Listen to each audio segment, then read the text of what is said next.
শেহজাদের স্মৃতি ফিরে আসলে তুফান হবে। দুনিয়া টাকার গোলাম এর 14 নম্বর পর্বে আমরা দেখেছি শেহজাদ ফাতেমার জন্য পানি নিয়ে যাচ্ছিল। তো পথের মধ্য দিয়ে রিশাদ তার পানিতে বিষ মিশিয়ে দিল ফাতেমাকে মারার জন্য। তো সেই বিষ খেয়ে রিশাদের মা অসুস্থ হয়ে গেল। তো তারা জানতে পেরেছে যে এই বিষটি রিশাদই মিশিয়েছে। তো অন্যদিকে রিশাদ সব প্ল্যান চক্রান্ত করে সে দাউদ খানের সাথে দেখা করতে গিয়েছে রিশাদ এবং ফাতেমাকে ধরানোর জন্য। তো রিশাদ টাকার জন্য খুব অহংকারী এবং নিষ্ঠুর হয়ে গেছে।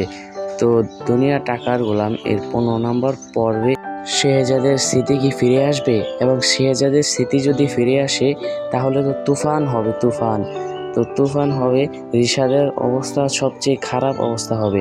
তো দর্শক বন্ধুরা, আমাদের এই নাটকগুলো আপনাদের কাছে কেমন লাগে এবং আপনি কোন জায়গা থেকে এই নাটকগুলো দেখতেছেন, তো আমার ভিডিওর কমেন্ট বক্সে কিন্তু অবশ্যই বলে যাবেন এবং আপনার সুন্দর নামটি আমার কমেন্ট বক্সে লিখে যাবেন।